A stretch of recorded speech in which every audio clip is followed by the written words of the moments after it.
Perhatikan baik-baik.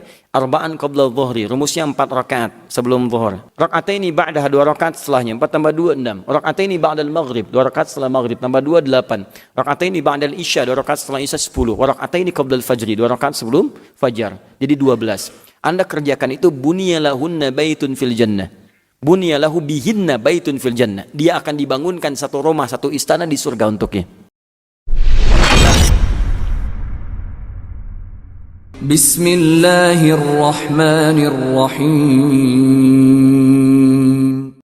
Assalamualaikum Pak Ustaz. Waalaikumsalam warahmatullahi wabarakatuh.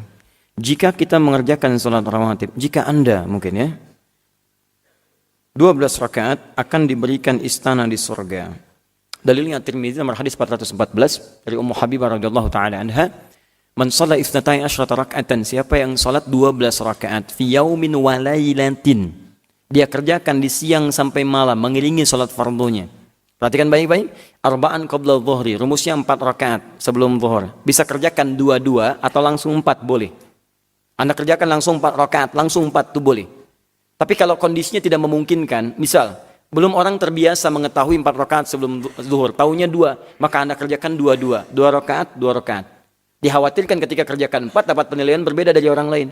Siapa tuh? Iya ya, kok duluan sholat? Iya, kalian sesat kali ya? Sesat, Masya Allah. Iya, baik, nah itu belum paham. Jadi kita bijak menyikapinya 2-2. Baik, kemudian raka'ataini ba'daha, 2 rakaat setelahnya. 4 tambah 2, 6. Raka'ataini ba'dal maghrib, 2 rakaat setelah maghrib. Tambah 2, 8. Raka'ataini ba'dal isya, 2 rakaat setelah isya, 10. Raka'ataini qabdal fajri, 2 rakaat sebelum fajar. Jadi 12. Anda kerjakan itu, buniyalahunna baitun fil jannah. Bunyalahu bihinna baitun fil jannah. Dia akan dibangunkan satu rumah, satu istana di surga untuknya. Di surga untuknya. Nah, Sayyidah Maimunah, Ummu Habibah radhiyallahu taala anha, ketika mendengar hadis itu, beliau langsung bertekad pada dirinya, bima ma'na laqad azamtu nafsi alla atrukaha tula hayati. Saat saya mendengar itu, saya berjanji, bertekad pada diri saya enggak akan tinggalkan selama hidup saya. Saya enggak akan tinggalkan selama hidup saya. Anda bisa kebayang enggak? Istri Nabi, keluarga Nabi, dijamin surga, surga bersama Nabi, masih mau bertekad mengerjakan itu. Dan masih mendambakan punya rumah di surga. Khusus, spesial. Dan sahabat ketika mendengar kalimat itu, yang lain mengatakan, kami pun bertekad tidak akan meninggalkannya selama hidup kami. Jadi, kalau kita ingin mengukur diri kita, coba bandingkan dengan yang para mulia itu. Teman-teman, bandingkan. Kalau kita merasa kurang amalannya dari mereka, maka kita yang harus lebih bersemangat untuk mengejar mereka. Paham ya? Sekarang apa pertanyaannya? Apakah jika kita hanya mengerjakan 10 rakaat juga dapat istana di surga? Karena hadisnya 12 tadi ya. Insya Allah dapat, cuman mungkin atapnya kosong gitu kan.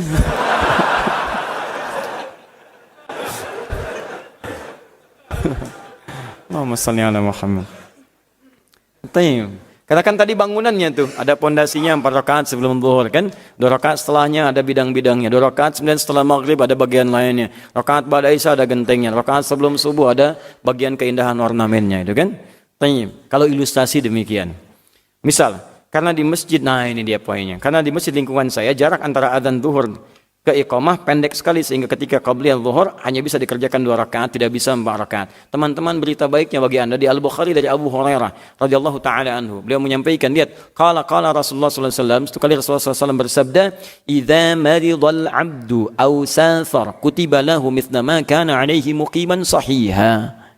Jika seorang hamba terbiasa mengerjakan amalan yang sempurna, kemudian dia punya uzur, bisa uzurnya sakit atau kondisi tertentu atau bahkan safar, yang dengan itu tidak bisa mengerjakan amalan rutinnya dengan sempurna, maka ketika dia kerjakan di luar kebiasaannya, pahalanya tetap dituliskan sempurna. Kami datang ke sini, safar dari Bekasi sampai ke sini, tiba-tiba di perjalanan kilometer 57, masuk waktu zuhur teman-teman, cuaca kemudian nyaman, tapi keadaan masih macet, kami datang di situ, tunaikanlah kemudian zuhur dengan asar, jamak qasar, zuhur 2 rakaat, asar 2 rakaat. Masih ada peluang masih terbentang luas untuk mengerjakan sholat sunnah. Kerjakan tidak? Tidak. Jangan terlampau soleh. Ya. Kenapa? Karena yang fardu aja dikurangi. Masa mau mengerjakan yang sunnah? Duhur kan 4 jadi 2 kan? Asar 4 jadi 2. Yang fardu dikurangi. Saat Anda mengurangi 4 jadi 2 karena dibenarkan dan ada uzur syar'i, maka pahala tetap dituliskan 4 untuk Anda. Tapi yang spesial, karena Anda terbiasa mengerjakan sholat sunnah misalnya, kondisi itu nggak bisa Anda kerjakan, pahala sholat sunnah pun tetap diberikan kepada Anda. Tadi kondisi Anda, biasa 4, dekat rumah itu kemudian pendek waktunya. Tiba-tiba saya kerjakan 2, dituliskan tetap 4 bagi Anda. Pahala sempurna. Oh kalau gitu saya biasakan kesini aja deh yang 2. Masya Allah. Ditulisin 4, berubah keadaannya pada saat itu. Maka dapatlah isana tanpa genteng di atasnya. Tuh. Paham ya? Dan yang paling membahagiakan tentang hadis ini, itu perempuan. Perempuan tuh uzurnya ada di situ. Terutama uzur haidnya. Perempuan dalam keadaan sucinya, dia sholat fardu, dia sholat sunnah, dia baca Quran, dia bersedekah, macam-macam. Itu begitu tiba masa haidnya, dia tidak bisa mengerjakan amalan rutinnya, tapi pahala dituliskan seluruhnya untuknya. Sholat sunnahnya, bacaan Qurannya. Makanya rugi akhwat yang di bawah ini, atau pemirsa dimanapun Anda berada yang akhwat, rugi kalau Anda masa-masa sucinya tidak memaksimalkan amalan, lantas saat haid ya cuma dituliskan amalan fardu aja, rugi. Karena masa itu tuh terbatas. Kalau sudah tiba monofosnya, nggak ada jeda itu lagi. Sama dengan laki-laki umumnya. Makanya yang ikhwan, yang suaminya itu ingatkan. Mah ayo mah ngaji. Mah bangun yuk malam tahajud yuk. Ayo bismillah, maksimalkan. Bantu dia supaya dia bisa ke surga. Jangan soleh sendirian, bantu. Karena ketika dia ke surga, dia bisa menggandeng Anda.